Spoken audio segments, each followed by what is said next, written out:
Spider-Man cake design tayo for today's video. Hello mga kadarlasyo, samahan nyo akong mag-design ng Spider-Man cake design. At itong design na to guys is ilang beses ko na tong nagawa. Pero itong cake na to is parang ito yung nagandahan talaga ako. So may sinend sa atin si client na panggayahan ng cake. Pero ganun pa man is na-achieve pa rin natin siya. Inuna ko talaga dyan guys ang white icing.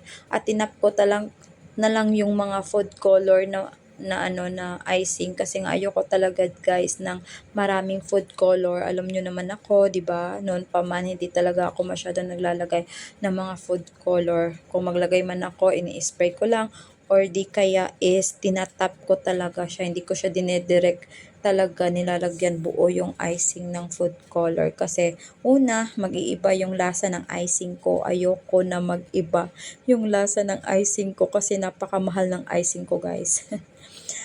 Pangalawa, ayoko na magkaroon ng masamang impact sa health yung aking binibenta. Lalong-lalo na mahilig talaga ang hilig talaga ng mga bata sa cake.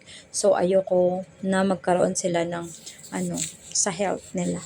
So, itong cake na to guys is nagandahan ako kasi wala kasi siyang masyadong topper.